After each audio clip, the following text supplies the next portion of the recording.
you don't experience life, you experience the part of life you focus on, right? What's wrong is always available, so is what's right, right? And there are different kinds of focus. And my dad's focus that day was really on what he hadn't done. And I know that because he kept muttering it. You know, he hadn't taken care of his family, there's no money for Thanksgiving, somebody had to give us charity. And then the second decision you make about once you focus on something is what does it mean?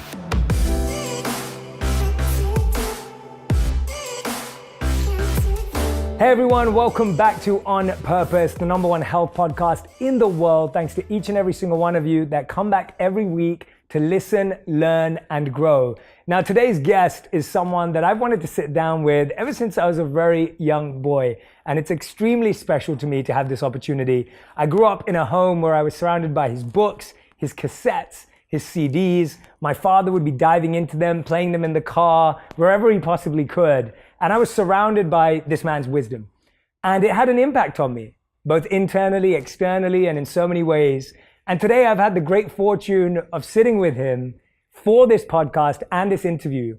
I'm speaking about a man who needs no introduction, but is recently the #1 New York Times bestselling author of this book, Life Force, the one and only Tony Robbins. Tony, I am so honored, humbled, and grateful to be in your presence. Thank you, brothers. Thanks for coming to visit. To be in your home. You've opened up your home today.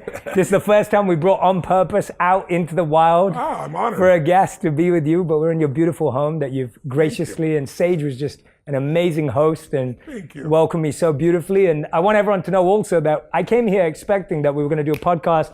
Tony, of course, is one of the busiest humans on the planet.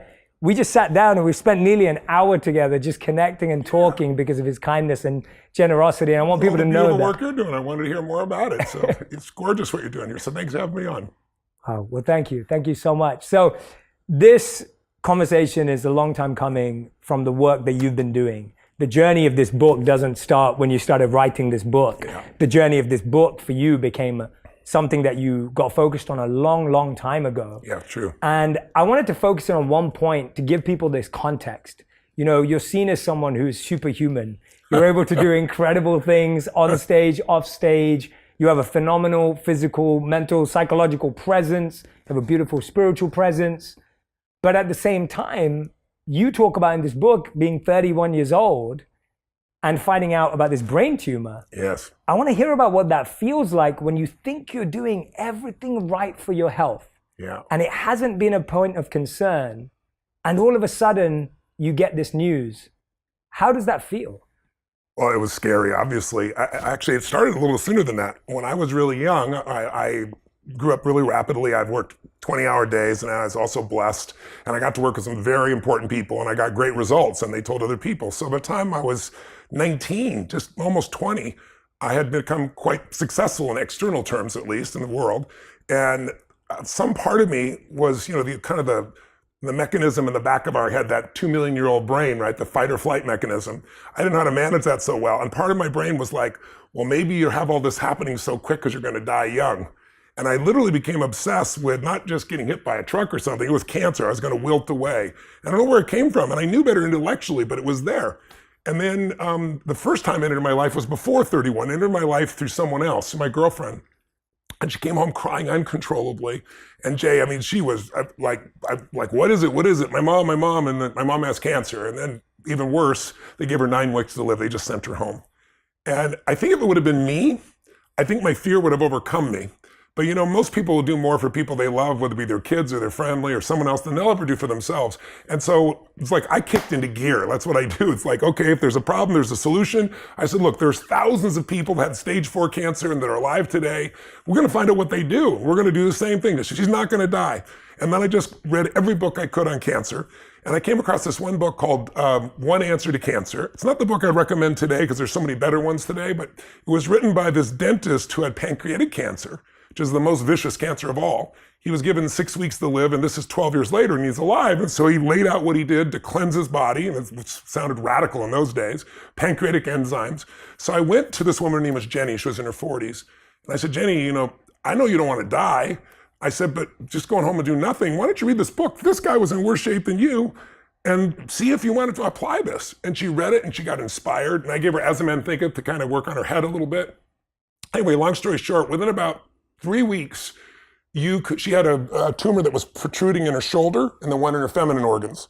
And you couldn't see anything 3 weeks later in her shoulder. And at the period of, I think, about 9 weeks when she was supposed to die, and she looked good, she had great energy, and like literally looked transformed. The doctor finally said, this is crazy, let's do exploratory surgery. So they went in her body, and all they could find left of the cancer was something the size of my pinky's fingernail. And so the doctor said, this is a miracle. And she said, it is a miracle, but let me tell you what I did. And he was like, no, this is spontaneous remission. I don't want to hear what you did. What you did doesn't matter. But she's in her mid-80s today. She's still alive. And that shifted me from victimhood, like, oh my God, cancer could strike me down, to believing I'll be great. So all the more shocking, now I'm a total biohacker. I'm a health nut. I've got to get on stage and do, 12, 13 hours with 20,000 people. And I got to do it 3 or 4 days in a row. And I make these huge demands, but I also have this incredibly intense regimen of taking care of myself. And then I'm a helicopter pilot. So I went to go get my license renewed. You have to do a physical. And I come back and I keep getting these messages from the doctor saying, my assistant saying, doctor says, got to talk to you. And I was like, I'm leaving for the south of France to an event. Tell them to just send the report. And I got home this one night, and taped to my master bathroom bedroom door was a note from my assistant saying, you've got to call the doctor. He says it's an emergency. So what do you do? What do you feel like? Well, all my old fears just started flashing back. It's like, oh my God, I treat my body so great. How could I have cancer? But I do fly all the time. That's radiation. Your head goes crazy. Yeah. At least mine did. Yeah. But self-diagnosis. But at that time, I had also found a center in my life. And so I found my center. It's like, okay, courageous person, coward dies 1,000 deaths, courageous person once. Let me deal with it if it needs to be dealt with in the morning. I woke up, called, and the doc says to me, you have a tumor in your brain. I was like, what are you talking about? I came to you, I'm totally healthy. I'm healthy as a horse. And he said, no. He said, you have an enormous amount of growth hormone. So I did some tests. I said, how'd you notice the growth hormone? My hands are bigger than your head. I wear a size 16 shoe. I was 5'1", now I'm 6'7". I grew 10 inches in a year. And he goes, no, don't be funny. He goes, you're gonna need to hear me. This is serious. And he said, you really need to do this. And well, do what? You got to come in for surgery. I was like, wait a second. I said, you're telling me you're going to cut me open? I said, what's the prognosis? He said, well, obviously you can die. Anytime you do surgery that's this complex.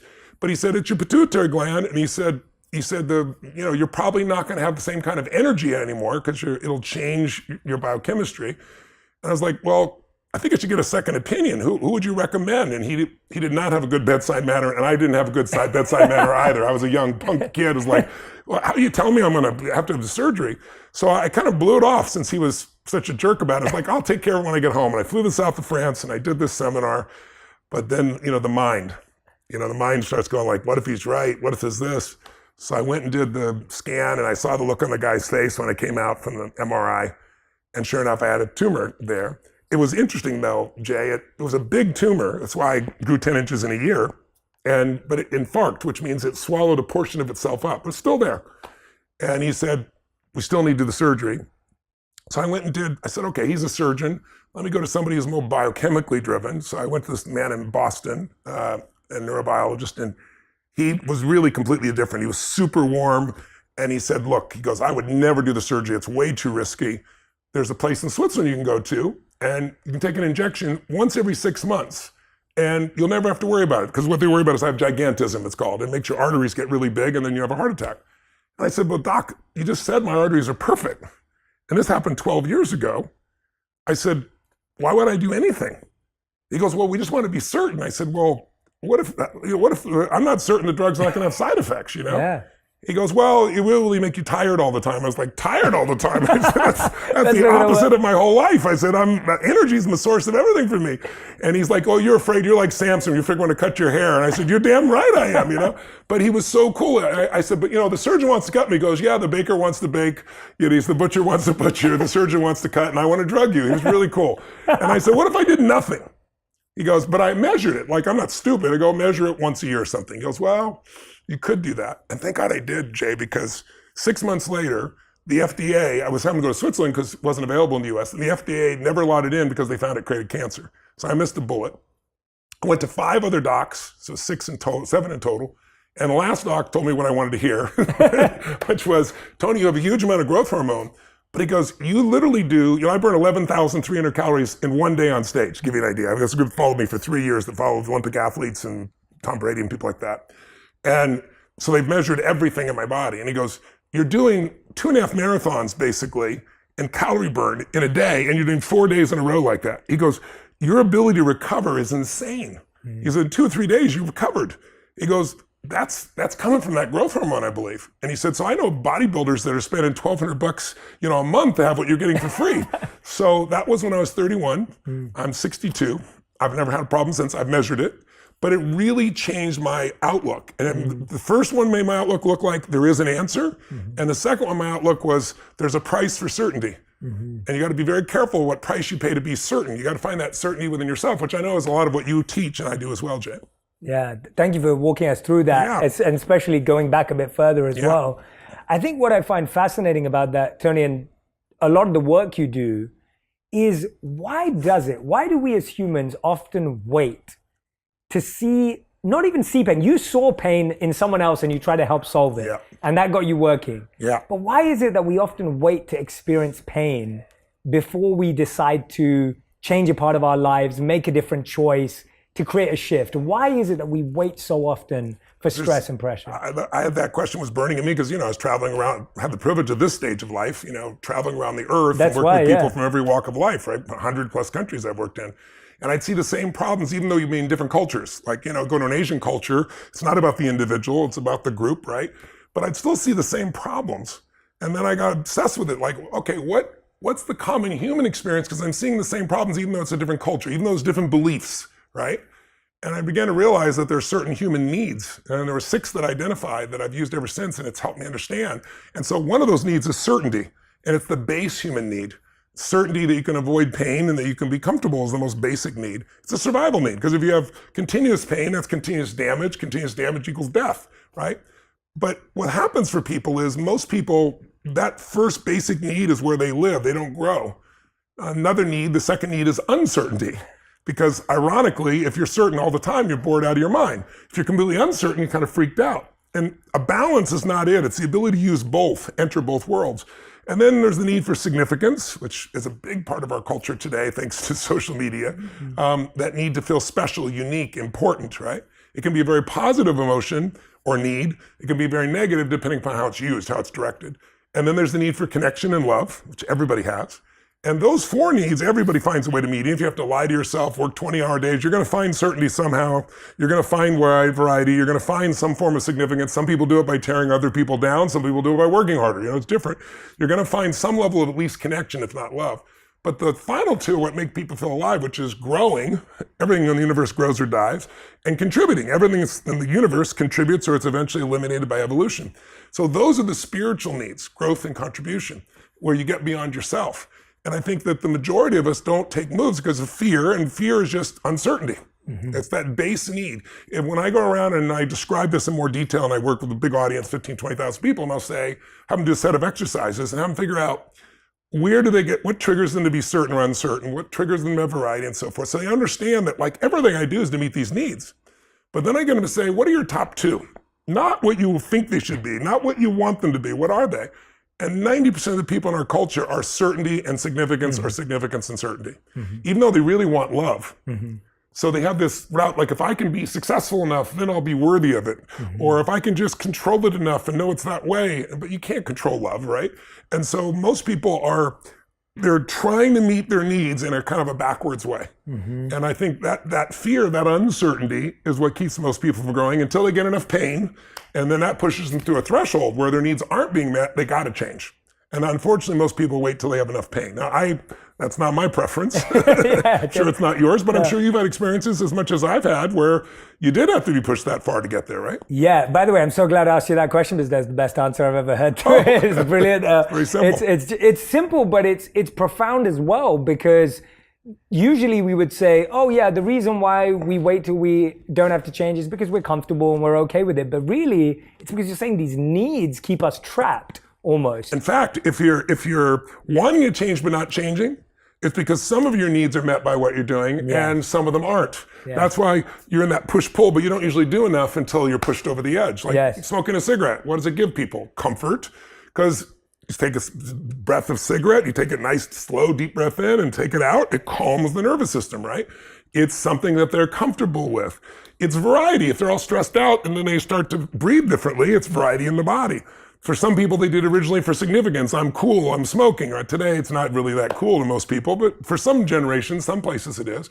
Some people see it as a connection with themselves. Mm-hmm. But if all of a sudden you're now in a relationship with somebody who doesn't smoke, and you really love them and you want their total love and attention and they're completely disgusted by cigarettes, now my needs for love, right, are really strong, and my need for this comfort is really strong, and so you have this push-pull. And then some people make the shift, some people don't. Yeah, you know? Absolutely. Well, what you said to me really rung a bell for me, and we spoke a bit about it earlier. Like, I came to a point in my life, there was one point earlier when I left the monastery where I really struggled with my health, which I've spoken about before.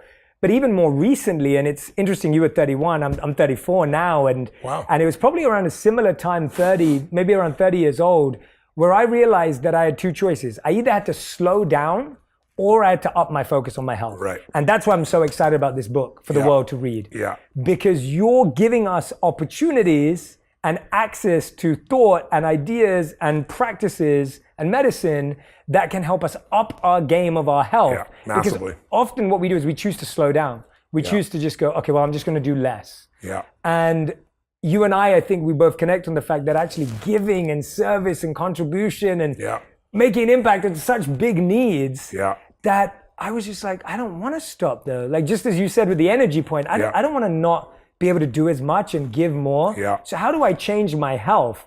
And that simple decision, it's what led me to be attracted to what you're doing in this book and the work in this area. Talk to us a bit about that energy piece. In the book, you talk a lot about boosting your energy through natural compounds. Yes. And when I was reading about this, I was fascinated because we're not hearing about this everywhere. If somebody were to tell you 5 years ago that you could reverse aging, people would laugh at you.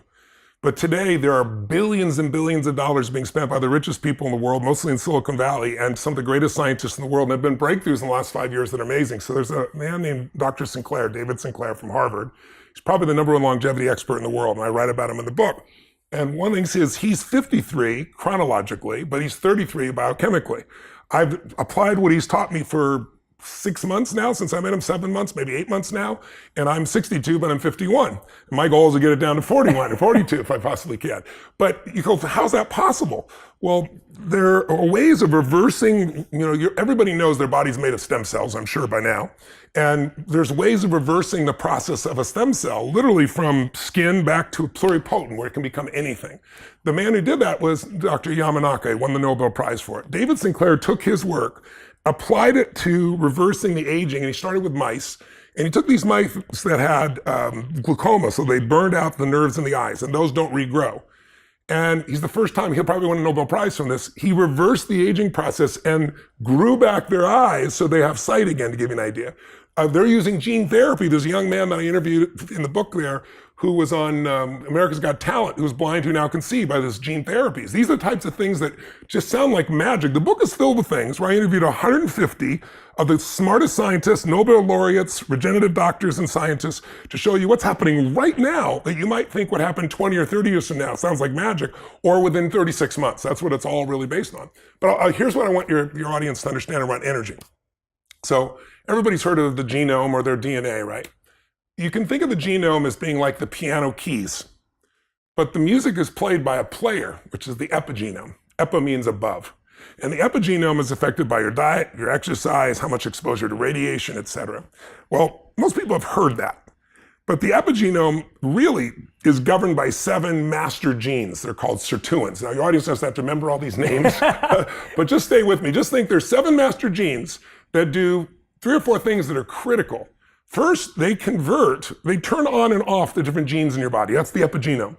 And if you turn on the wrong ones, you age too soon, or your energy drops. So when this is fully fueled, when those sirtuins are doing their job, everything happens in the right way. Second thing they do is they reduce your inflammation, which is the basis of most breakdown in the body.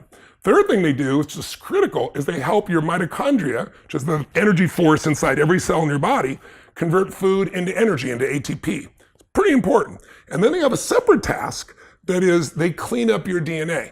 So at 35 or 34, you've had a certain amount of exposure, more than when you were 20. When you're 50, it'll be even higher. At 60, even higher. Well, around 40, your stem cells drop off the cliff.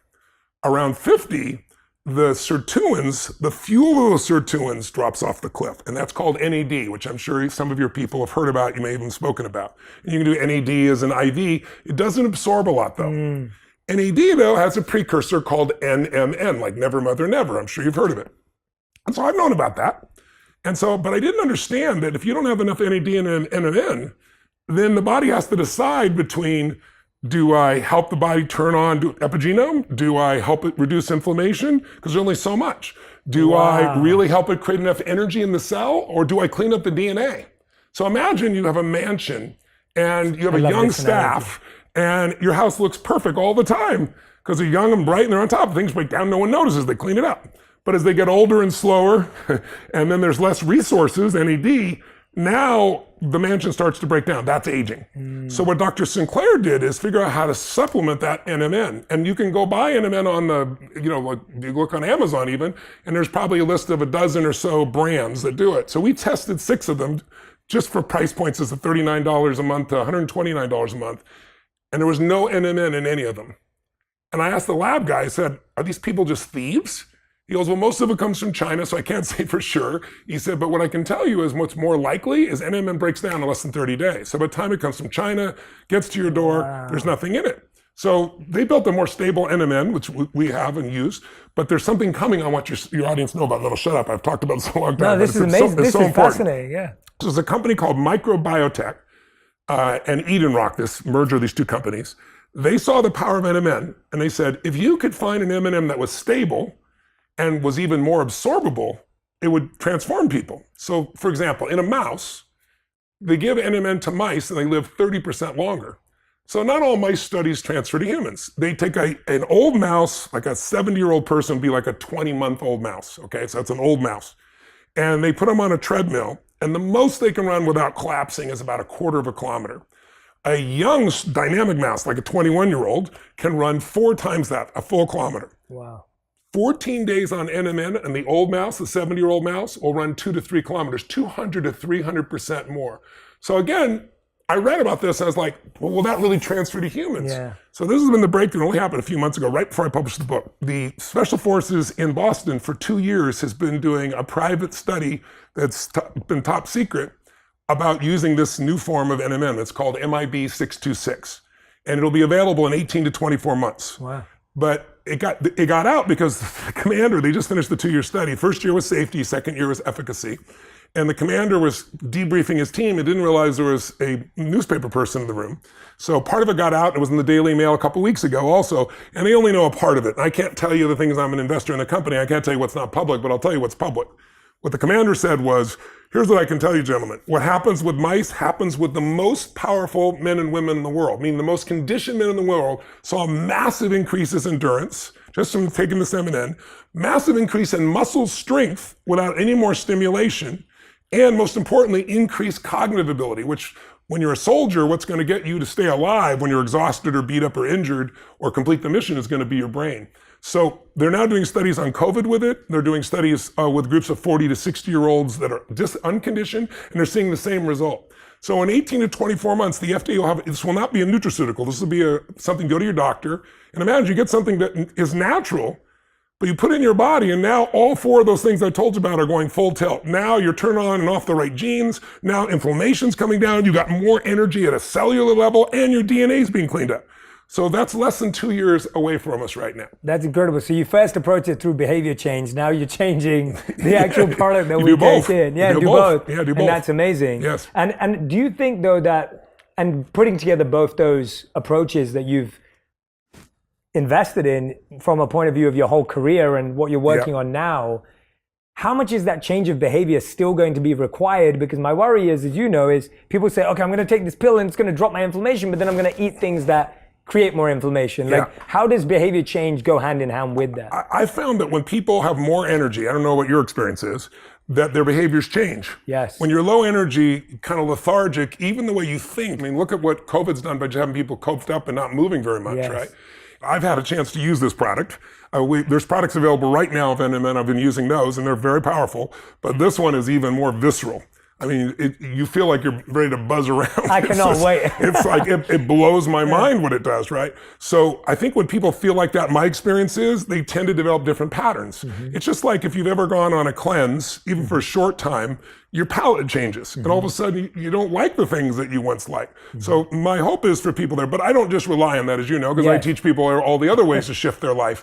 But I think it's important to know that there are some tools available right now and some coming very quickly that will radically change the value of your health. And also, regardless of your age, it's the whole idea is like to be able to take, as you get older, to stay younger physiologically and psychologically and emotionally, incredibly priceless. Yeah, that's fantastic though, because that specific idea that once you've had the taste of what energy feels like, we all know that we make better decisions when we experience that. And so even if that can give people that shift into this is how you could feel, this is how you are feeling now, then we can make better choices moving forward. And most people also, if they're going to find out about it, they've been pursuing something anyway, right? So it's like someone's going to pick up the book, Life Force. They're looking for answers. They want more energy or more strength, or they want to help somebody in their family that's dealing with a real issue, and they want to know the best. So it's like an encyclopedia. It's it is. This is what I was saying offline. I was like, this is an encyclopedia. I was saying to Tony, I was reading parts of each chapter, but this is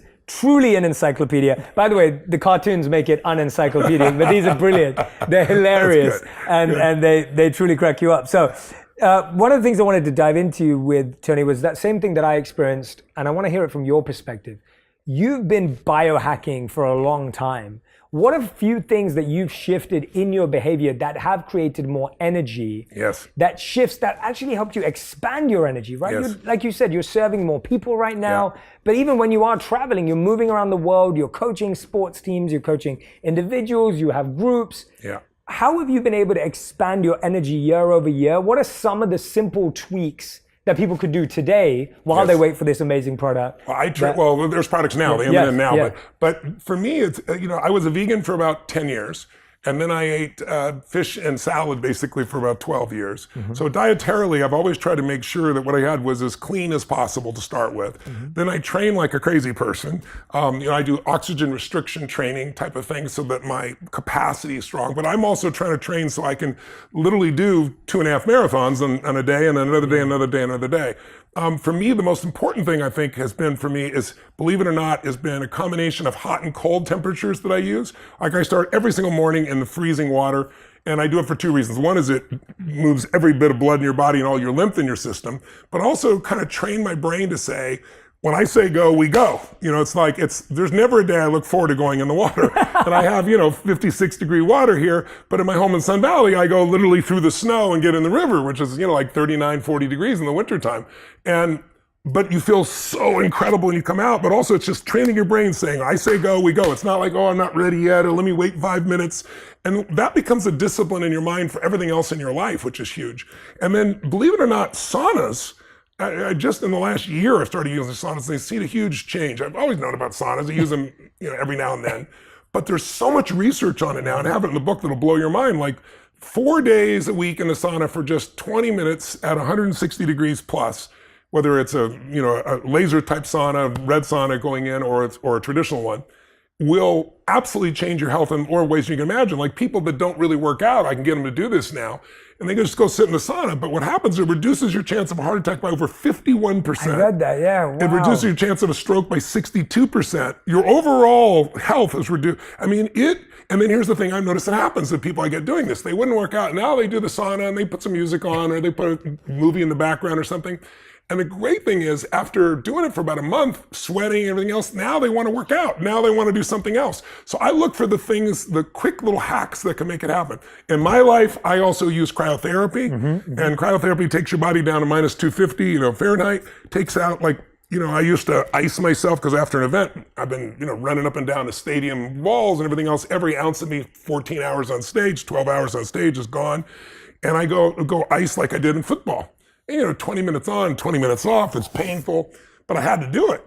now I go in for 2.5 minutes in a cryotherapy unit and there's no inflammation in my body. It's just mind-boggling. For people who have osteoarthritis also, like my mother-in-law had such bad osteoarthritis, even medications weren't helping her, and she was crying at night, and I was like, I gotta find an answer. That's how I found cryo. And I started reading about cryotherapy and started reading about athletes doing it, but I started reading what it does for osteoarthritis. She has no pain now.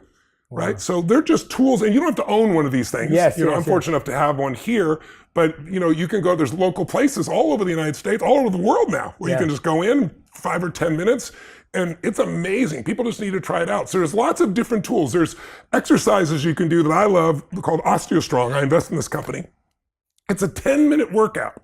Sounds like total BS. This is the one that speeds up your metabolism. Yes, well, it helps you build stronger bones, which most people don't care about bones. Women understand, in their 50s, osteoporosis is really a huge thing. And most of the drugs will eventually fossilize the bones. This is the only thing that's been proven to increase bone density by about 14%. But my athlete friends love it. I love it because when your bones are stronger, your muscles are limited by your bone strength. Because otherwise your muscles will rip open the bone, right?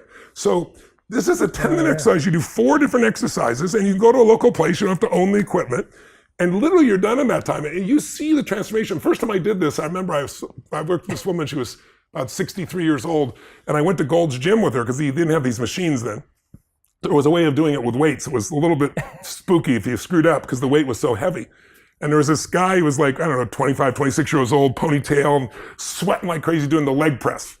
And we had a camera crew there, and she says, sir, he took a break and he's sweating. She goes, sir, could I just get a quick set in between you? And she's in normal clothes, and she's like 63 years old, and looked like she was almost 70. And he thought he was being punked, right? He gets up and she goes, could you put another 100 pounds on? Literally another 100 pounds on. And so there's a technique where you use an extreme amount of weight for a short period of time, and it stimulates it, because you don't get growth by working out. You get growth by rest, but you have to have a stimulus that's strong enough.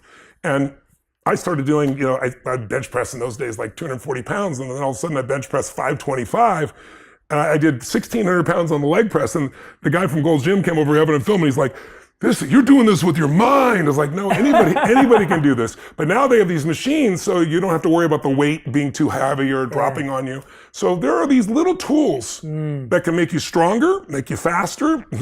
And then there's simple things I never did. Like I was working on the sleep chapter at 6:25 in the morning, and I had to be up in 2.5 hours. I'm like, what's wrong with this picture? Because my whole thing was, my wife loves to sleep. 8 hours, 9 hours she'd be thrilled. Yeah. My thing is I'll sleep when I die, right? Right. But then when I was doing the research for this book, I met this doctor who's a top neurobiologist over up in Northern California. He works for Google and everybody else. He's considered the top sleep doctor in the world.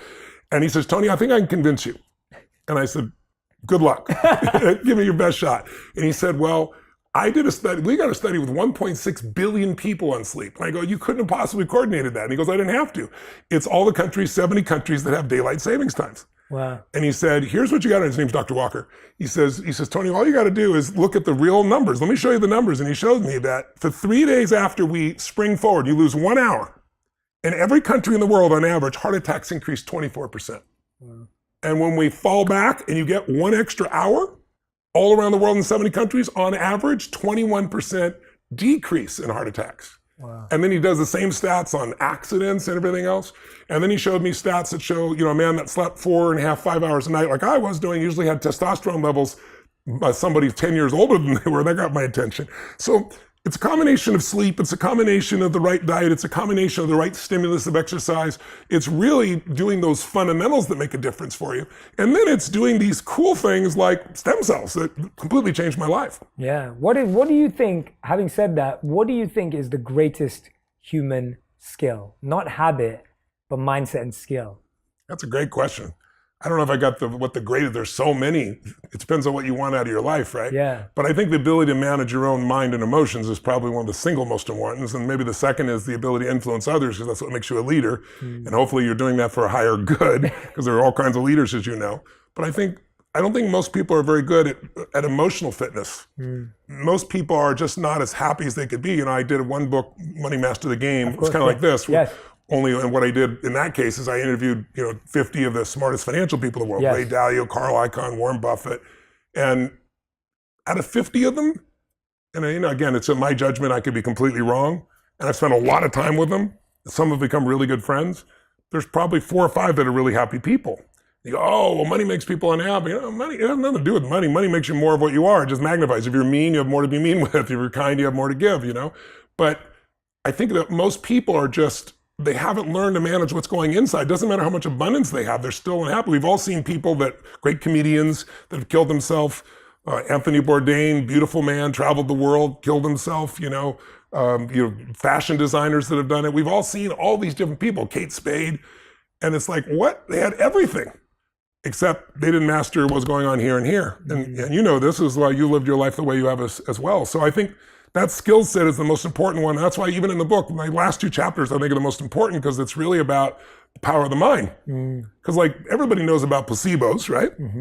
They were only discovered in World War II. And it was discovered by accident. This doctor ran out of morphine, and he's treating these people that are badly injured. And you need the morphine not just so they're out of pain, but so they don't go into shock. And the actual person who discovered this, who gets no credit, was the nurse, because the nurse handed him a syringe and said, we've got some more morphine. So he believed it, and he said, you'll be out of pain in just less than a minute. Wow. He injected them, and in every case, none of them went into shock. 90% of them were out of pain, and they used nothing. It was saline, right? So after World War II, he went back to Harvard, and he was the person that created what we now consider to be the double-blind studies, which are always compared to a placebo, right? And what most people don't know is the bigger the placebo intervention, the more powerful the mind believes it. So a small pill is less effective than a big pill. An injection is more powerful than a pill in terms of its effectiveness. The most powerful is a sham surgery. The Veterans Administration did a study, and they did on people doing knee surgeries, and they took 1/3 of the people and they just cut them open, anesthetized them, and sewed them back up, did nothing. A year later, this group, the group that had no surgery, had the least amount of pain, the most amount of flexibility, so they stopped funding those surgeries, to give you an idea. But that's how powerful it is. And so it's even more than Harvard did a study where they took barbiturates, made these big red pills, and said, this is an amphetamine, you need to prepare your body because you're gonna speed up. They didn't give them something fake, they gave them an actual drug that slows the body down and the body sped up. So most people don't understand the power of the mind. And so what I try to do is show people, even in this book, here are the things that you can do to take control of your mind, because if you take care of your body and then you don't take care of your mind and emotions, you're gonna be miserable. Yeah. Who cares? Yeah. What sparked that question was something you said. You said that you start your morning by jumping in the cold. That's right. And you never feel like doing it. And you said that, I just say to my body, it's time to go. That's right. And that's what sparked the question, because I was like, that's a really interesting skill that you've trained yourself to be okay with discomfort. Yes. You're training yourself as your first skill of the day is, I am okay with uncomfortable things. Yes. And I know I can get through them. Yes. And that to me is what sounds like a really important part of emotional fitness. It is, because unless you can push through discomfort, most things that are going to give you the greatest reward require discomfort initially. Yeah. Right? And the discomfort, it's like, my original teacher, Jim Rohn, used to always say, there's 2 pains in life, the pain of discipline or the pain of regret. He goes, discipline weighs ounces, regret weighs tons. And so I've trained myself to do that. And then I meditate. Then I always make an acknowledgement call briefly, or leave a voicemail for someone just because to spark the day. And then the first thing I do is always whatever is the most difficult. Yes. Because then you have momentum for your day. And when you train your brain to do what's difficult first, then emotional fitness just comes naturally. And more importantly, so does achievement, so does your ability to contribute to other people. Because I have 105 companies now, to give you an idea. I manage 13 of them directly, ongoingly. And, there are all kinds of different industries, from AI to, my resorts in Fiji to sports teams I own. And I mean, it's insane, the dichotomy of them. We're doing $7 billion in business. So I got to do that while I'm being a good dad to 5 kids and 5 grandkids, while I'm taking care of my body, while I'm living my normal mission. So if I don't take care of my body and my energy and my mind, I mean, you'd be overwhelmed by all the demands, because listen, all I got to do is pick up my phone and you're going to have all kinds of, oh, that's cool. Oh shit, that's it. Because what are the chances with thousands of employees on 3-4 different continents now that somebody's messing up? If messing up is not what I think they should be doing, it's 100%. So I'd always be in reaction until I trained my brain to say, no, problems are a sign of life and all they are challenges to be solved. And what makes you a great leader is your ability to solve problems or teach teams to build a culture where they can solve problems. And so it gives me this tremendous creativity and flexibility, but I've got the base of energy to make it work. Yes, exactly. And you've given yourself a permission to say this this matters first before we get lost in the 7 billion and 105 companies and all of that. And I think that permission's often the toughest part. But one of the things that stood out to me was I sat down, and this was a really beautiful answer that I want to share with you because I think it will spark where I want to go next. I interview a lot of Navy SEALs, and I like sitting down with people who've had extreme experiences because I feel that extreme experiences have opened up different parts of the brain, different parts of the body that we've never had. And the spirit. And the spirit too, exactly. And one of the people I sat down with was Jocko Willink. Yes, I love him. You know, he's been a leader for 25 years and incredible Navy SEAL, highly accomplished. And I asked him, and we were on Zoom, right? This was during the pandemic, so I didn't even get to have this with him. And that's why I'm so grateful for this. Me too. I sat with him and I said to him, I said, you've done everything that's difficult and uncomfortable, potentially known to human beings in your field. What's the most difficult thing you've ever done? And I didn't know what to expect, and I never do. I try not to project or predict what I think someone's going to say. And he said to me, he said, the most difficult thing that I've been through is watching a fellow trooper go down next to me and having to carry on the mission without getting the moment to save, to mourn, to hold, to carry. He goes, I just have to continue the mission. And that was just an answer that, you know, he could have said, oh, it was like standing in the cold water. It was doing this, it was doing that. And so I wanted to ask you, what was the most difficult thing when you know all this and you've seen someone's pain and either they weren't willing to apply it, you saw them too late? Has there been someone in your life that you're like, I had all these tools to help them with, but they weren't ready to receive, or that it wasn't accessible at that time for them? Has there been that? Or have you found that you've always found a way to get through? And not even you personally, I mean, in your personal life too. I first of all I agree with what Jacques told you, which is, you know, dealing with the loss of someone you care about is probably the most difficult thing of all. I would say maybe as a child, seeing the level of frustration between my parents, you know, I had 4 different fathers, and watching them kind of, you know, accept whatever life gave them it's why a lot of my drive came about, is seeing my fathers be berated by my mother, who I love dearly, and just watching them break down. Like, you know, probably the single most painful event of my life, but also shaped me in such a beautiful way, was when I was 11 years old. We had no money for food, and it was Thanksgiving, which in America is a big holiday feast. And so we'd been without food before. We'd have crackers and butter, and we survived, but we weren't gonna have a Thanksgiving feast. And there was a knock at the door, and I go to the door, and there's this giant guy there with groceries in each hand. And he had a pot beside him on the ground with an uncooked turkey. And I said, who are you here for? He goes, I'd like to speak to your father. And my mom and dad were yelling at each other, saying things that you can never take back. And I'm trying to make sure my younger brother and sister, they're 5 and 7 years younger, wouldn't hear any of this. And that day changed my life, because I thought it was gonna be the most exciting day. Dad, go to the front. What is it? I said, it's for you. You answered. No, it's for you. And I remember I opened the door, and I was just so excited to see my father be happy. Like, we're gonna have a feast. This is gonna be incredible. And he got angry. And he's like, we don't accept charity. He went to slam the door in the man's face, and the man's foot was there, so it bounced off his foot. He still opened the groceries. And he's like, sir, I'm just a delivery guy. He said, it's not charity. Everybody has a tough time. Someone bought this, and they're sending it to you as a gift. And my father said, we don't take charity. He goes to close the door again. This time the guy's shoulder was there also, so it bounced off again. And then I was standing right there, and there was this moment I'll never forget, where this man looked at my father, and he looked at me and he said, sir, don't let your ego make your family suffer.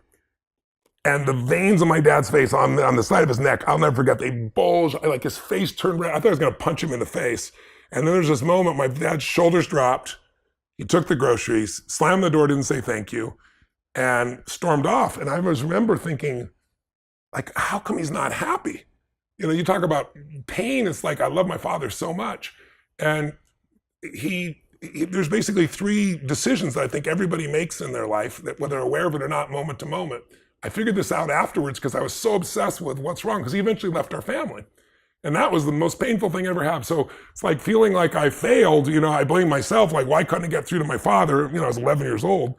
But later on, it helped me understand the 3 decisions are, first, you gotta decide what to focus on. Every moment of your life, there's something grabbing your focus, and you don't experience life, you experience the part of life you focus on, right? What's wrong is always available, so is what's right? And there are different kinds of focus. And my dad's focus that day was really on what he hadn't done. And I know that because he kept muttering it. You know, he hadn't taken care of his family. There's no money for Thanksgiving. Somebody had to give us charity. And then the second decision you make about once you focus on something is, what does it mean? Is this the end or the beginning? If you think it's the end of a relationship, you're going to behave different than it's the beginning, right? My dad's meaning was that he was worthless. And so then the third decision is, what do I do? Which, whatever meaning you come up with creates the emotions, which affects what you do. And what he decided to do is leave our family. But for me, it was like, this is amazing. I mean, you know, we haven't having Thanksgiving. You know, this is incredible. We got food. What a concept. And then the meaning, though, is what changed my whole life, which was, wow, strangers care. That completely changed my life. That painful experience, I couldn't deny that somebody who wanted no credit delivered this food to my family. And so what I decided to do is say, someday I'm going to do this for another family. So when I was 17, I had 2 families, and it was a euphoric experience. I went in jeans and a t-shirt. I didn't go like the delivery guy, but I wanted to see the face of the people. And then next year was 4 people, and then it was 8. And I literally, my thing was doubling. And I had a little company, and then I got to 1 million people a year, and then I got to 4 million people a year. Then when I was doing Money Master the Game, I'm interviewing these billionaires, Jay, and I'm watching Congress cut food stamps. It's now called the SNAP program, by, I think it was $6 billion. So every family that actually needs food, and my family was one of those back then, they all have to come up with a week's worth of food out of every month. So I was like, I called my team and I said, how many people have I fed in my lifetime? I didn't know that was 42 million meals. I was like, this is pretty cool. And I was like, what if I fed 50 million people, like my entire lifetime in 1 year? And there was like, what if I did 100 million? What if I fed 1 billion people in 10 years? So that was 7 years ago. Wow. We're at 850 million meals, that's right? Amazing. And I'm going to hit the billion earlier than what I promised and targeted. And then I've got a sustainable approach. But I tell you that because my worst day was my best day. Mm-hmm. The most painful day, the day where I felt like I'd do the least, where I felt impotent, led me to have new understandings, new skills, new capacities, new drives, new hunger. I mean, would I really be feeding 100 million people a year, 100 million meals a year if I was well fed as a child? Probably not. Mm-hmm. You know, I'd love to believe I'm such a perfect person, but no, I just know what suffering feels like, so I don't want anybody else to suffer, you know? Yeah. So I think sometimes the suffering experiences of our life, if we don't let them crush us, we let them drive us, they actually become the best day in your life. And taking your worst day and making your best day is a beautiful target for anybody. That is just, it's magical even hearing it. It's a magical experiencing it. It changed my life. Yeah, exactly. I can only imagine, like, just hearing it, I'm just, you know, it's such a beautiful visual. So to live it is just, you know, on the other end of that. Thank you for sharing that so much. It's such it's so profound and so wonderful with the question it's that where you see there's grace in life too. It's like, if you can, like, I used to think in the early days, because my mom was beautiful. She was the most influential person in my life. And yet she also, when she drank alcohol and took, prescription medication, she got crazy. Yeah. So she smashed my head against the wall until I bled, or feed me liquid soap. And I never told anybody about this when she was alive, but I had this group of young kids that I could see, a tall white guy who seems to be quite successful. You know, what does he know? So I told him the whole story. But out of all that, it's like, if my mom had been the mother I wanted her to be, I'd probably not be the man I'm proud to be. Yes. Like I had to grow. I had to become a practical psychologist at 11 to manage her so that my brother and sister weren't messed up. And it's like, there's grace in everything. And I always think it's like, it's our job to realize that life's happening for us, not to us, and to find how it's happening for us. That's our job. If we do that, then we have a magical life. If we don't, but if your energy's low and you're exhausted, then you don't find those empowering meanings. Yeah. You know, that's why, to me, you can't separate the mind and the body. You got to feed the mind and strengthen the body on a daily basis in some way. And if you do that, life can be pretty miraculous. Yeah, and I did that for too long. I can actually relate to that. And it was my wife that turned me on to the body, because I was one of those people that focused on the mind and the spirit. Right. And as I shared with you earlier, ignored the body. Yeah. Because I thought, well, I'm young, I've always been healthy, I don't really know what physical health looks like. Yeah. And then my wife is a nutrition, a dietitianist, an Ayurvedic health counselor. She comes into my life and she's just like, you need to do this. You need to change this in your diet. And I'm thinking, why are you asking me to change? But it was so fascinating to me because it's exactly what you just said. Yes. You can't disconnect the two. And going on that, you said focus and mood about your father. Yes. You have a whole section in here dedicated to focus and mood. Yes. Walk us through that, because what you just explained to us is the emotional focus and mood of your father. Yes. But here you're talking about how the physicality of focus and mood can affect us. They go together. Yeah. I'll give you an example of how powerful they are for the psychological side. right now, out of COVID, so many people have been shut down in a terrible place.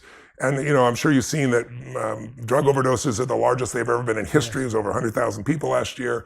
Suicides, 1 out of 4 kids under the age of 30, according to the CDC, whether they're accurate or not, I don't know, have considered suicide sometime in the last 2 years. Because we all need a compelling future. We need something to look forward to.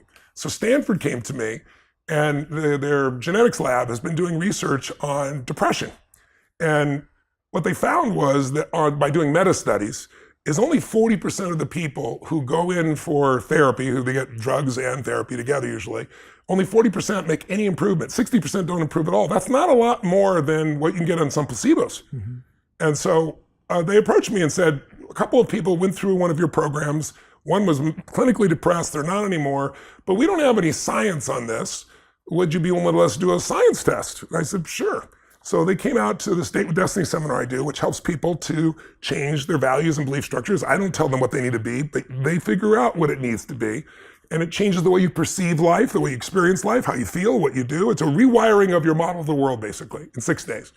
And so they said, we're going to model this after the greatest breakthrough they found in science and no one able to follow up on. About 2 years ago, Johns Hopkins did a study on depression. And they gave people psilocybin, right, which comes from magic mushrooms. And they did therapy for 30 days.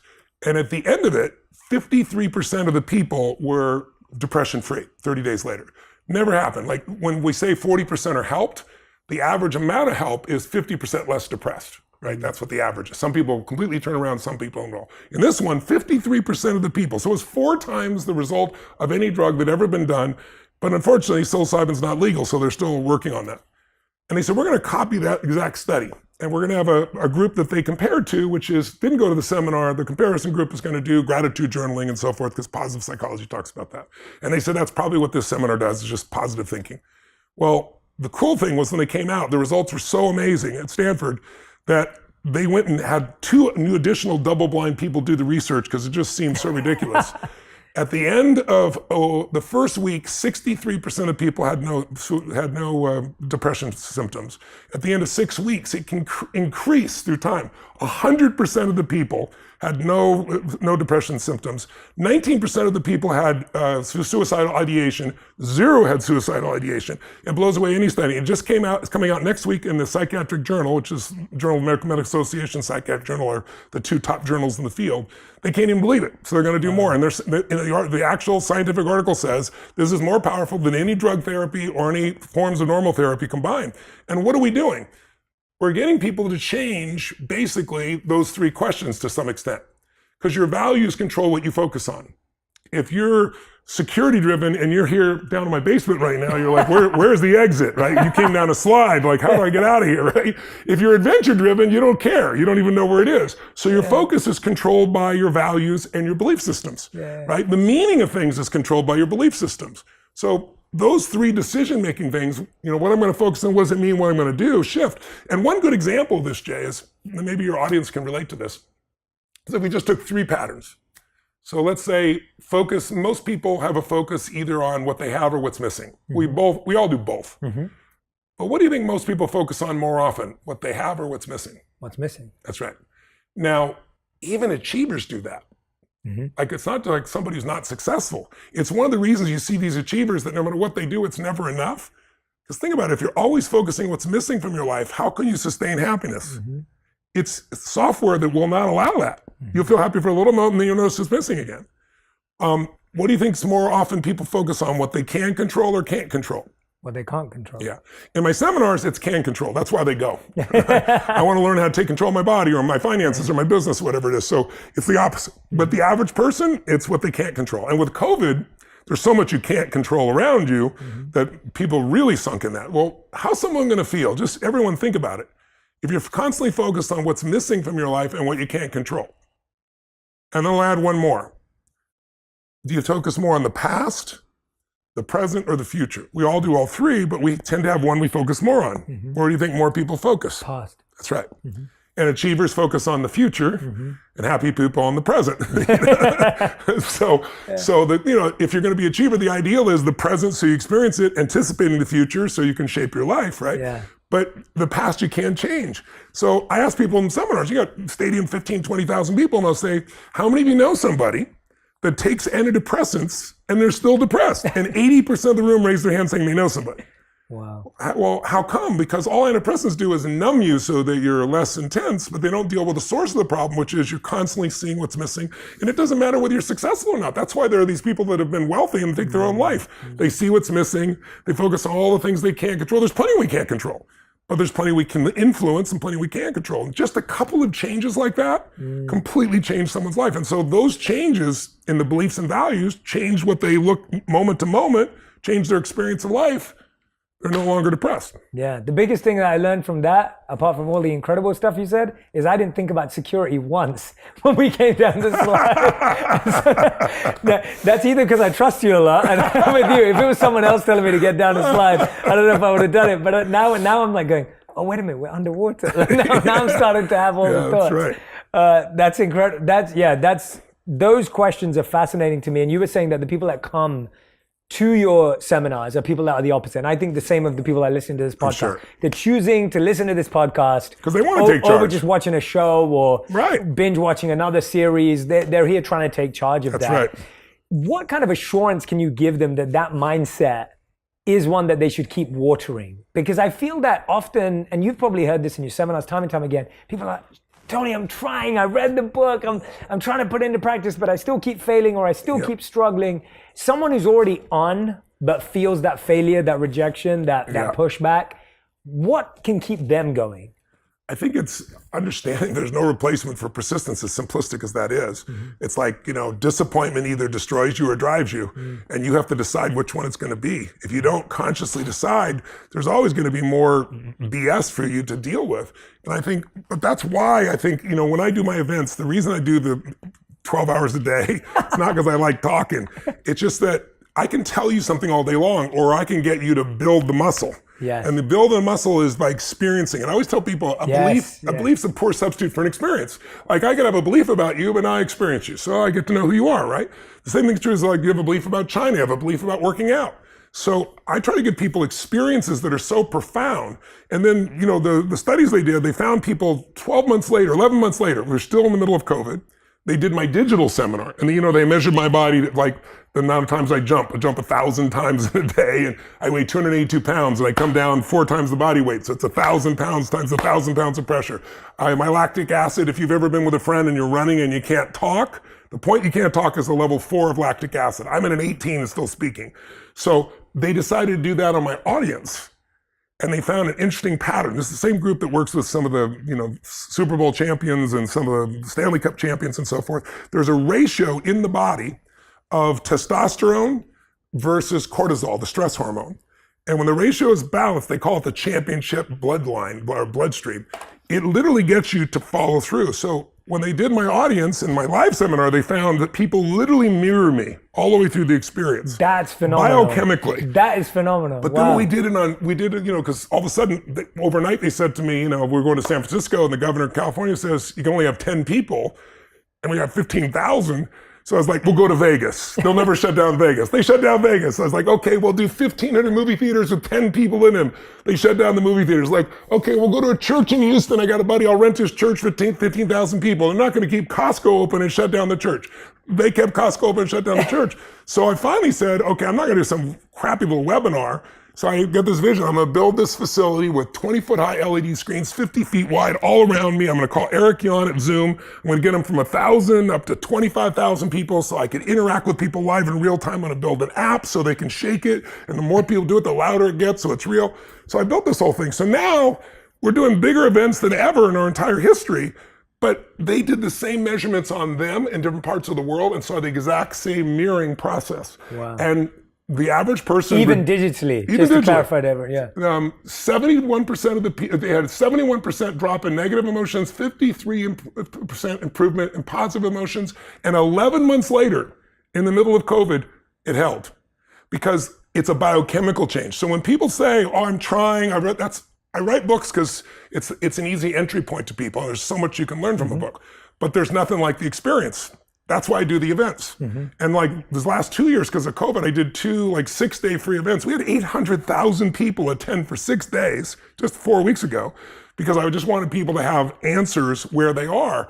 And then people start to see, they get momentum, but it's hard to do just reading something or watching a couple of, 20-minute or 15-minute or 5-minute little pieces on YouTube. Yeah. Those are great. They might inspire you, but a transformation requires immersion. It's like, if you ask the average person, did you study a foreign language in school? Most people, oh yeah, high school, college, speak it. They don't. But if you turn around and you said, okay, what if you want to learn Italian? And I just took you to Rome and dumped you off for 6 weeks with no teacher, you're going to come back 6 weeks later speaking, Italian. So it's immersion. And if you want to master something, I think that's the thing most people don't do. They read a little bit, they listen a little bit, they dip in and out. They don't go day and night and day in total immersion in something that transforms them and also something that makes them push through their fears. Because in the end, that's the only thing that stops me. Everybody's got a story. I didn't know this person. I don't have the resources. They have all the things they don't have. But if you're resourceful, you can get the money, you can get the time, you can get the energy, you can get anything you want. And you've got to get over your fear to be resourceful. So we do experiences that are so physiologically profound that those fears do not stop you anymore. And that's how we get people to get, 10 years later, they're still transformed from an experience that was one weekend. The fact that people are mirroring you, that is, you should see it on even a through curve. a screen, that is mind-blowing. It is mind-blowing. And that through a screen too. That blew my mind even more. But you know what's really cool about the screens is, like, if you're in my seminar, you're in a giant stadium, and I'm a dot. Most people watching me on a screen anyway, right? Unless you're in the front rows. But I can see your eyes, I can feel what's going on. I'm running around the building. Here, I can scan so many people, and I see them in their home. I see them with their children. I see the interaction with their husband or their wife.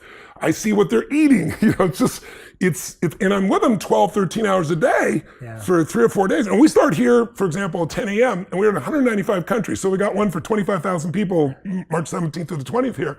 And we will have people in Australia starting at midnight and going till 1 in the afternoon the next day for 4 days. And people in Italy are doing it at a different time. So it's like we literally have the whole world engaged. So that's been the blessing of COVID. It's like I always tell people, you use stress or stress uses you, right? I had to figure out how to use COVID, and I wanted to serve people, and we found the way. But again, none of this happens if you don't have enough energy. Because your brain will just go, oh man, I've tried everything. You walk yourself out of it. And I love, the thing I love about immersion in events or retreats is that you actually build friendships. That's the community that's the community built. For sure. The community of that accountability of we're doing this together, we're growing together, we're building together, that there are people who think like me and look like me. I'm intrigued, Tony, at this stage in your life, what do you look for in a friend? In a friend? Yeah. Well, that's an interesting question. Yeah. Most of my friends are people that are unbelievably driven to contribute. I think, if you want an extraordinary life, you don't have to do that much to have a good life for yourself. So it's like most of us, if you find something you care about more than yourself, and I know you know what I'm talking about, Jay, and you want to serve something, like you and I both, I think, see what we do as a calling. It's not a work per se. If it was work, I don't need to work another day of my life, but I'm called, So I think my friends are people that are called, and my friends are people that are funny because I love to laugh. But I'm the kind of guy, I'm so easy. If I go to a movie and somebody sacrifices and does the right thing, I cry my eyes out. It's just like, I've done since I was a little boy, there's something inside me that just says that's the goodness of the human spirit, And so my friends are people that are made up of that, basically. And I have friends that are incredibly successful, best in the world what they do. I have a lot of friends that are 18 years my senior, 20 years my senior, and I've known them since they were, 45, and now they're 75 or 80. And so they've given me kind of see the road ahead. Everybody's path is different, but the road of life changes. And I'm in a stage of my life now where I'm able to mentor people at a different level, just because I've had so many life experiences. I've had to take it to history. I've been there with Gorbachev at the point when he's trying to figure out what to do, or Princess Diana when she's deciding, does she want to no longer be princess? I've had some wild experiences, the greatest athletes in the world at key moments in their careers. So I've had these cool tickets to history, which have put things in such a perspective that when stuff happens that upsets people, it's like, compared to what? It's pretty simple compared to what most people having to go through. So I feel really blessed.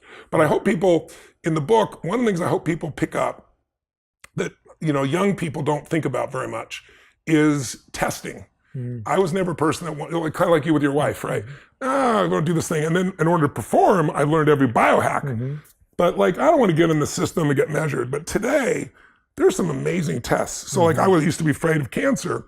There's a brand new test. The one thing in common in the book I should mention is I tell you all these stories of these amazing human beings that have created these breakthroughs.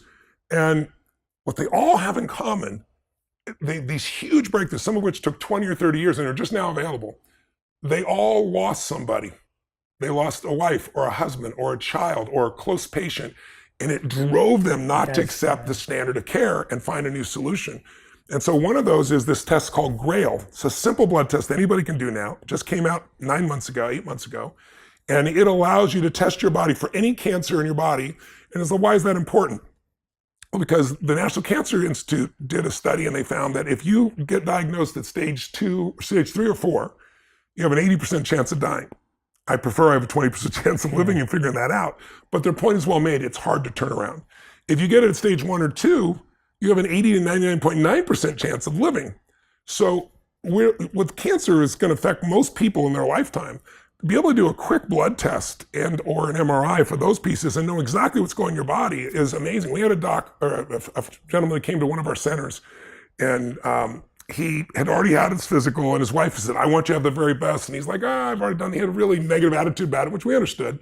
And one of the docs said, listen, let's do the GRAIL test on you. He'd already had urinalysis, blood tests, traditional physical. And the guy ended up having bladder cancer.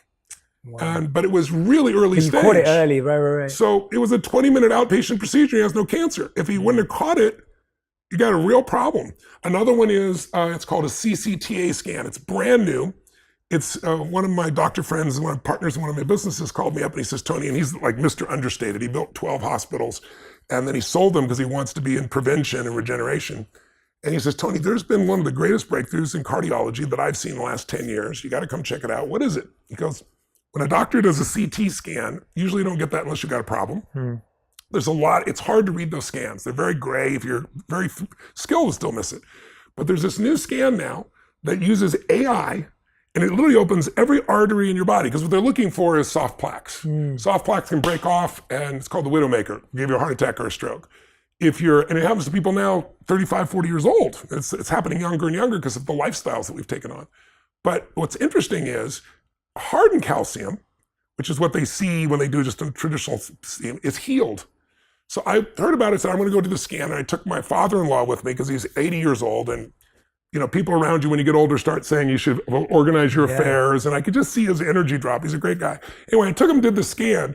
He's perfect. He's absolutely perfect. And his entire attitude changed. Plus, we have the stuff we do for a lot of the great athletes think their career's over, where they scan an area where you've had an injury, and they use ultrasound, and then they use this fluid, amnio fluid, and they open up the channel so that a nerve that's been trapped or some area heals. It heals in minutes. And so my father-in-law also had this hip problem. They healed his hip problem in 30 minutes. His heart's perfect. We get on the airplane on the way home, and he looks at me and goes, Tony, these people that talk about living 110, 120, I don't know about that, but I could live another 20 years. I got a great heart. I got this great body. And he's like, and I'm walking perfectly. He goes, you've only been married to my daughter 22 years. That's like another lifetime, And so what I love is what it does for people. And then same thing with hormones. When somewhere between 35 and 40, sometimes early 40s, hormones start to change radically. Women are more attuned to hormones, but they've learned hormone replacement therapy. But like I had a guy that came, who's 39 years old, gained I think it was 35, 38 pounds or something like that. Really working out hard, making no progress, lost his sense of drive. And we said, well, have you looked at your hormones? He goes, yeah, my doc looked at my hormones. My hormones are fine. Well, we look at the blood test, and his hormones, I think, his testosterone was 160. Most men don't feel alive unless they have 700 to 800, some as much as 1,000. So he doesn't need replacement technically to be alive, but to have his body functioning at ideal was missing. So all he did was a small amount of testosterone, total transformation, loses weight, got his drive, got his libido back, got everything else back. So there's some little things you can do. There's metal tests. I had a really bad hit with mercury because I was a vegan. Then I felt like I needed some other form of protein, so I started eating fish. And all I had was salad and fish. But I had tuna and swordfish were my favorites. Those are 75-year-old fish that eat all the smaller fish, and we polluted the water so much now, they're filled with mercury. And so I went to go get this set of tests, and they tested me, and on a 0 to 5, where 5 is extremely concerning, I was 123. And so I've spent the last 4 or 5 years getting that mercury out of my body. It literally it interrupts your ATP, your energy level. Like if you start feeling foggy or exhausted or tired, it can be metals. And about 1 out of every 3 people, including friends that are 25 years old, because of the environment we're in right now, they go and they discover they've got cadmium or they've got lead or they've got mercury. So I really encourage people to go do that metals test. If you're not feeling great, a lot of times when people think it's aging, it's just metals. And you can get them out of your system when they're small, and it's a hell of a lot easier than what I've gone through in my life. And it's really interesting because you keep pushing, you can get lost in the fact that it's all in your head. And the truth is, it isn't always all in your head. Sometimes it's physiological as well. I had that recently where I was actually feeling fine, but I went and did a lot of micronutrient tests. I did a lot of other tests. I want to go and do a lot of the tests you just recommended. I'm gonna definitely ask you where I should go. But I went and did a basic vitamin D test. I've been doing these since I was a kid. And I went, and my doctor and my health coach was looking at the stats and everything, and she said to me, Jay, you're at a 10. Wow. The average is 60 and 100 is good. That's She goes, I don't know how you get out of bed in the morning. And that affects your hormones, by the way. Correct. D3 affects your hormones. And I was like, I get out of bed just fine. And she couldn't believe that I was... You can overcome a lot with your psychology. Correct. Right? I was doing the same thing with mercury in my body. Correct. But I was thinking, imagine if my body was there too. Like, just imagine what would be possible. And I think that's why I love what you've done with this book, Life Force, because that's what it's placing emphasis on. It's like, go get tested, go check it out. I love how you use the language of coaches, not commanders. Right? Like, you're not saying to anyone, this is exactly what to do and this is how to do it. You're saying, please go and experiment with these things. Please go and practice them, implement them into your life. And I cannot wait to figure out how to implement all these things in my life, because I think it's so easy to sit back when you're in your 20s, in your 30s, and just go, I'm okay right now. Things are okay. I can pretty much get away with a bad night out or a cheat meal. You know what I also wrote this before even the subtitle says it? It's for you and somebody you love. I love that. You're at the stage of life you're in, you're going to start finding more people, whether it be your parents or someone else that's in a challenge. And so there's like, whether it's like for me at this stage of my life, I know so many people that, I don't know, 2 times a month at least, someone calls me and they have a family member with cancer, or somebody's starting to develop Alzheimer's, or somebody had a stroke. And I didn't know what the hell to do before, right? Because the standard of care is so weak in those areas. But here you've got answers that'll blow your mind. Or, somebody with Parkinson's, for example, like a grandma or somebody like that. There's this new technique. It's unbelievable. They use ultrasound. It's called incisionless brain surgery. They don't cut you open anyway. I saw this woman who's on 15 medications. I don't know if you've seen somebody with Parkinson's, but they can't even hold a glass. They can't. She couldn't walk across the room. And it's an outpatient process. It's in 100 universities and it's covered by insurance now. This is how unbelievable this is, and most people don't know about it. You go in, it takes about an hour to find the pinpoint spot that's creating the tremor. They treat it for 30 seconds. The woman comes out of the MRI, right? And she gets up, walks across the room, and I'm watching her. And then somebody hands her a glass, and it doesn't hit her like at first. I don't know if you've ever seen somebody gets those audio implants and they hear for the first time, they cry. But when they hand her the glass, and she can hold the glass, and she just started crying uncontrollably. That was 2 years ago. 2 months ago, she did a 50-mile bike ride, right? I mean, that's the kind of tools that are available. If you've got someone's got osteoarthritis, and even kids 35, 40 years old, they're athletes, can create some real challenges in their body there. There's a new injection. This is not approved yet. It's at phase 3 trials. So phase 1 is safety, and then phase 2 is efficacy, and then phase 3 is efficacy at scale, then you get approved. So it's in the final stage. They think it'll be approved either in the fall or spring of next year. One injection. If you've got osteoarthritis, it causes your own stem cells to regrow all your tendons based on the original DNA input. So it's like 16-year-old tendons, even if you're 30, 40, 50, or 60 years old, and no more osteoarthritis, brand new tendons inside your body. So this is the kind of world we're in right now. These are things that are happening right now that people just don't know about.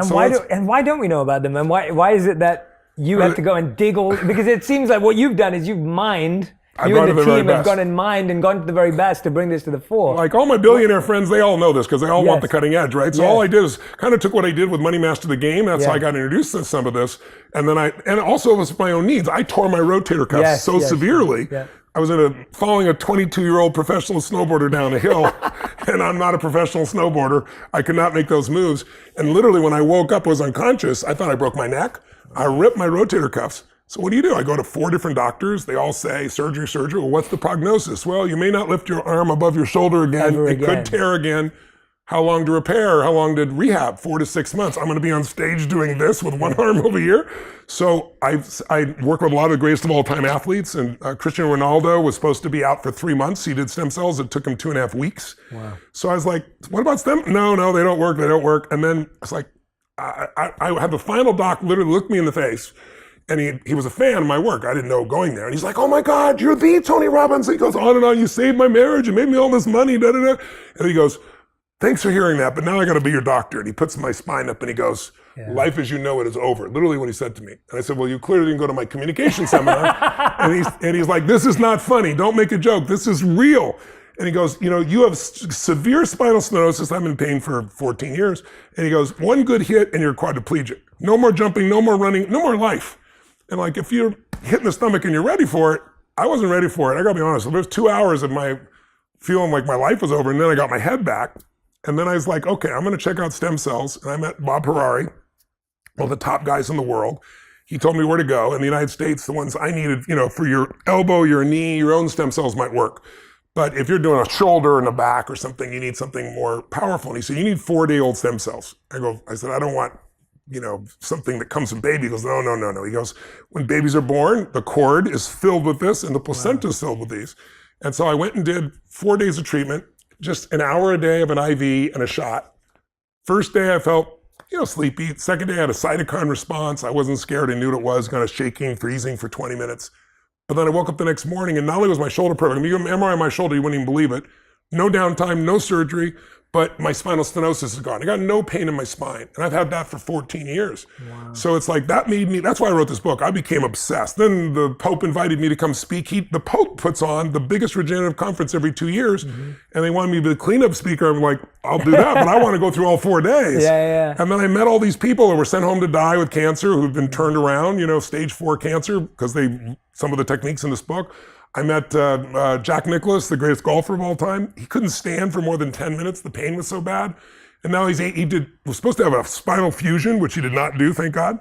And he did stem cells, and now he's 82 playing golf and tennis again. So I was like, I became an evangelist. Mm-hmm. And then I went and said, I want to learn the best of everything. And I learned it was much more than stem cells. It's this, just like you see technology doubling in power every 18 months and having a cost, we are code now. Mm-hmm. So most people have heard of CRISPR. We're literally curing diseases that would never have been cured in history before.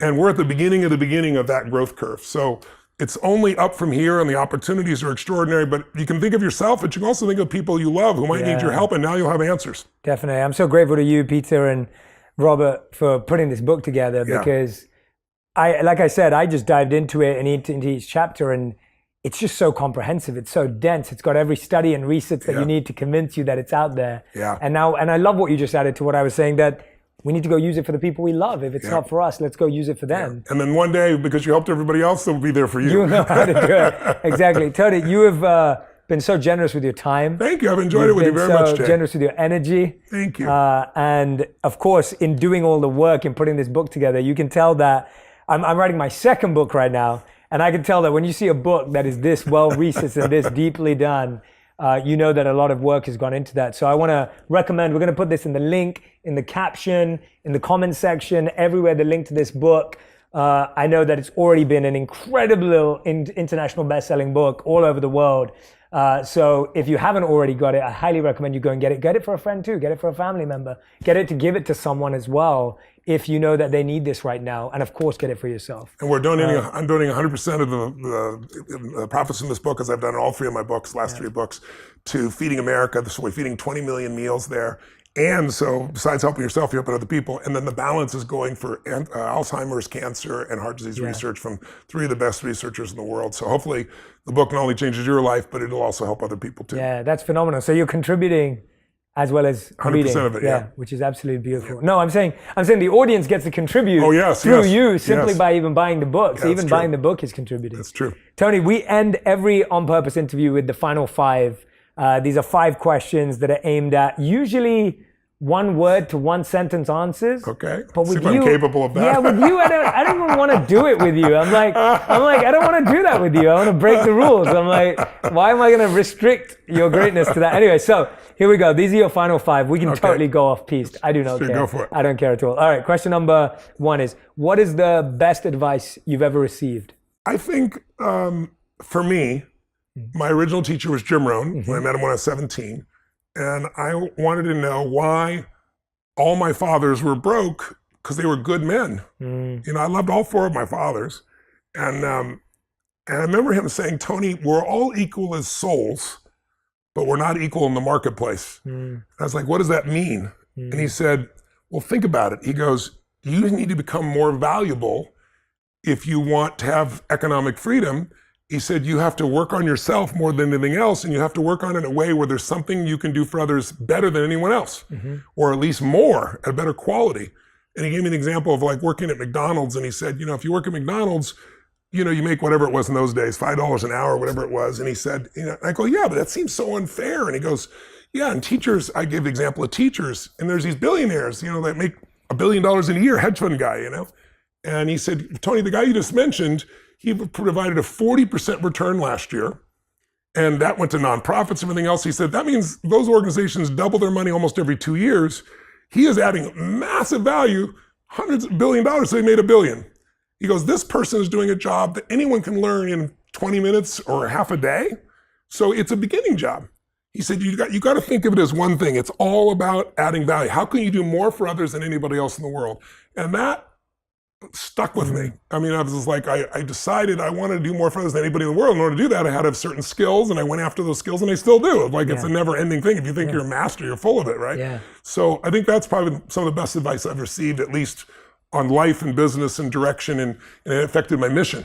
Yeah, that's great. Second question, what's the worst piece of advice you've ever heard? Worst piece of advice? You've ever heard, not received, maybe received, but... Oh my God. Well, I've had lots of pieces of advice about what to do to my body, which would have, you know, like the really sweet man, like sincere man. Yes, yeah. And I realized that people can be sincere and be sincerely wrong. Yeah. But like if I would have taken that drug, you know, I probably would have had cancer. Yeah. I don't know. I mean, I try not to listen to or forget any advice isn't too good.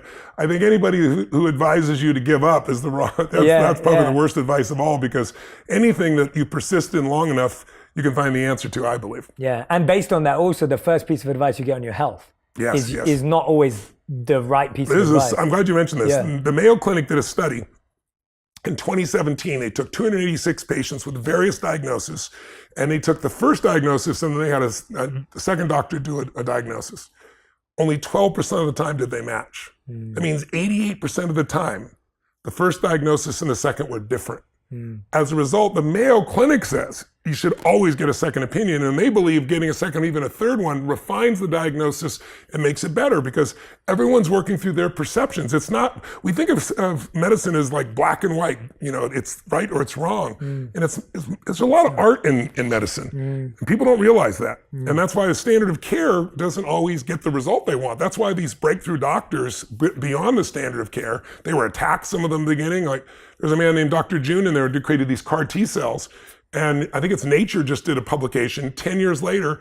They're still, you know, in cancer, they never call it a cure. They're actually calling it a cure for the first time for liquid, you know, like leukemia and things like liquid cancers.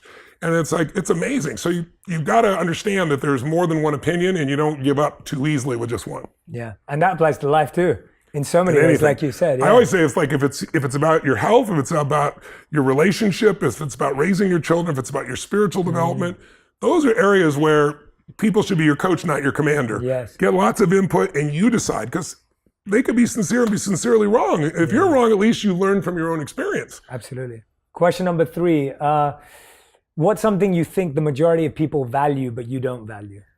Fame, but you know, it's easy when you have something, then it's like easy to go, oh, everybody wants it, you know, but it's like when you experience when did that happen? Was there ever a time you valued fame, or was it the experience of it that made you devalue it a little? I wouldn't say a devalue. I still appreciate it. It's a privilege. Like I get, you know, I can walk in the room and have people that I have a connection with, you know, but it's been more based on my contribution to them than just being famous per se. Yes, yeah, okay, got it. I mean, that's the difference. You know, like a lot of my friends, you know, in the movie business, like somebody comes up and they get upset because they don't even know who I am. They just want something from me.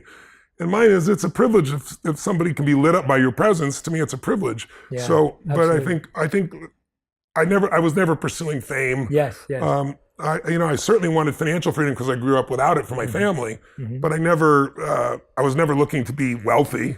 But I'm fortunate enough to have a lot of economic freedom at this stage. So, but I know that there are people that have got billions of dollars. I've worked with them and they're miserable. I've got people that $1 billion and they take their own life. Yeah. What matters is, where's your emotional home? Where do you live emotionally? If you're worth $1 billion and every day you're pissed off and frustrated, your life is pissed off and frustrated. If you got 3 beautiful children or a beautiful husband or wife and all this love in your life, but you're worried all the time, you don't feel the love, you're worried. So my thing is valuing the emotional home and making it the richest place possible inside. Yeah. Because that's the only thing you can control. Yeah, you reminded me, I was with one of my clients who gets recognized 100 times for every one time I would get recognized. Yeah. And you'd get stopped every 2 seconds and someone take a picture, maybe someone come shake my hand and talk to me. And we spent a whole day together, and this would happen multiple times a day for him and a few times for me. And he said something really beautiful with me that mirrors what you've just said now. He said to me, he said, Jay, the difference between me getting stopped and you getting stopped is they stop me for who I play in the movies because they stop you for who you are. That's right. And that's what I feel with you. It's like what you were saying there. It's like, that is a privilege and an honor. Total privilege. And humbles me because it's the idea of, like that person, he's like, they don't even know who I am. They don't know what I stand for. They don't know what I care about. So that was, thank you for sharing that. Thank you. All right, question number 4 is, if you could create one law that everyone in the world had to follow, what would it be? Love. I mean, love as everyone. corny as it is, love is the answer, right? It really is. I think fear is what, if there's a disease of humanity, the disease that messes us up, I think really is selfishness. Yeah. And I think if there's a cure, it's love. Yeah. And I think you can't mandate it, but when people experience it, it becomes a mandate in their life, I love that. Absolutely. And 5th and final question, you mentioned a book to me that I must read, and you said you wanted to talk about it in the podcast too. So 5th and final question, I thought maybe I'd let you share on that point. If you wanted to talk about cycles. That's a book I read. I think it came out in the early 90s. It's called The Fourth Turning. And it has the conceit of the book is that there are seasons in history. And as I mentioned to you earlier, if you think about like what gives somebody power in any context, it's 3 things. It's pattern recognition. So if I'm great at running businesses as I am today, pretty good at it, it's like I recognize there's only so many patterns. I know what to do. I can anticipate, not react. I can grow it. If you're great in, let's say, the stock market, you know to recognize patterns. If you're great with music, you recognize patterns. If you're great spiritually, you recognize patterns. But the second skill is you don't just recognize them, you can use them. And then the third skill is when you've recognized and used enough patterns, you start to create them.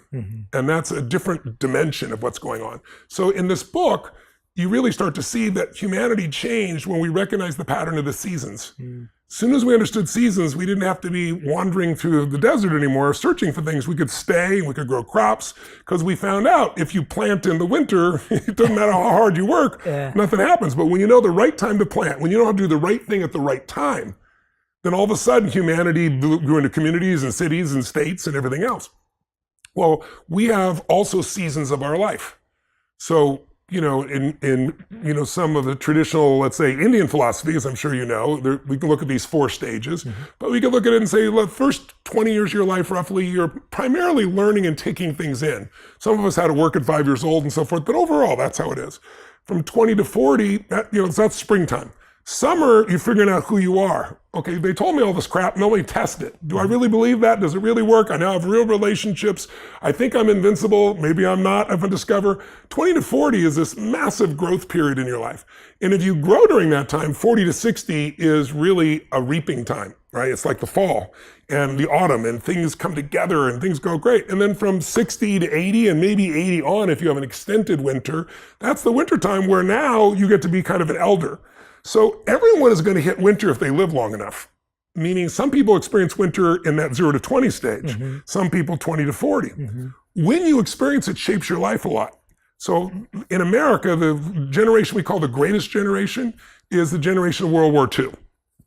And they were not respected as young people. I bring this up because millennials, older people very often look at millennials and go, oh, they're snowflakes, they can't handle anything.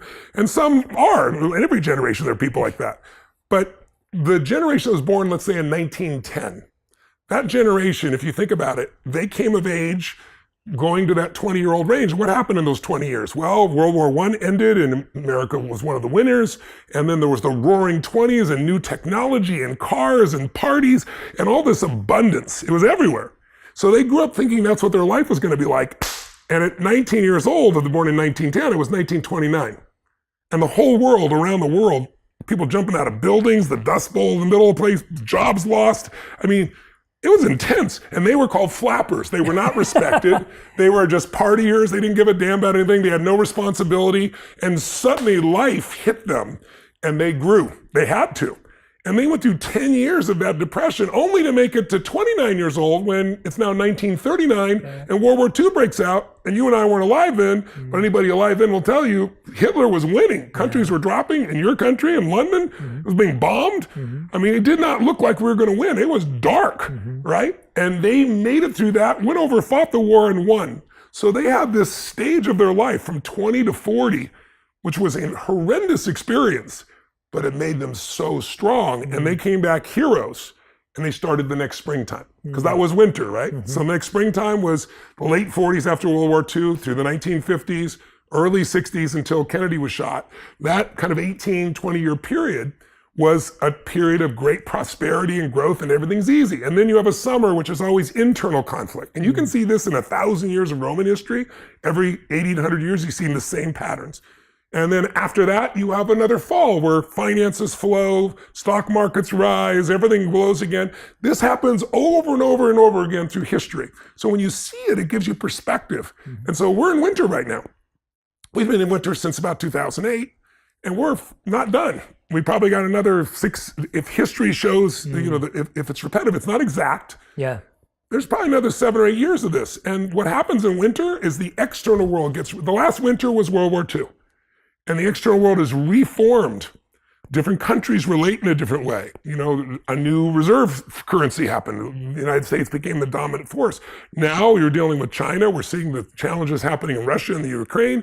We're seeing things all over the world. People are looking at life differently. People are worried about whether the planet's going to survive or not, global warming. And so there's going to be a lot more turmoil. There's internal turmoil within most countries, including the United States.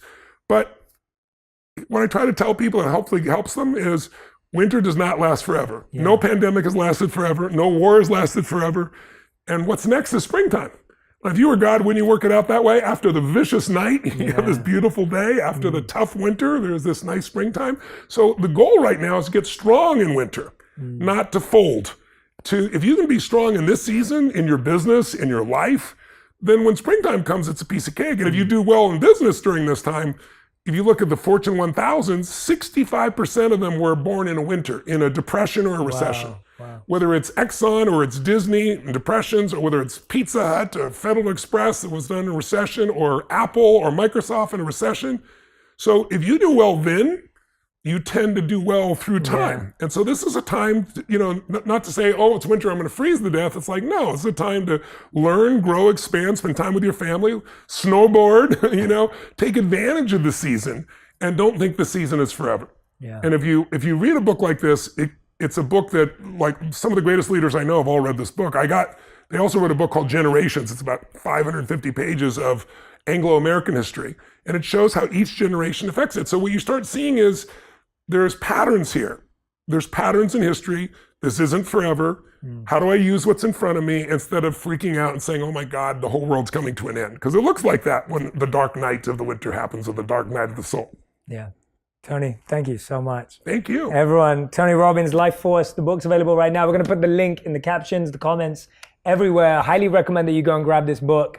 It will not disappoint. And as you heard today, we've just skimmed the surface on the level of insight and wisdom that exists within this book. Please, please, please go and grab a copy. Tony, I want to thank you from the bottom of my heart for my pleasure. This incredible honor. Thank you. Thanks for coming all this way. To have me in your home. I hope this is the first of many, many meetings. But I look forward to it. Thank you so much. I'm so grateful. Blessings to you, brother. Thank you. Thank you so much. If you want even more videos just like this one, make sure you subscribe and click on the boxes over here. I'm also excited to let you know that you can now get my book, Think Like a Monk, from thinklikeamonkbook.com. Check below in the description to make sure you order today.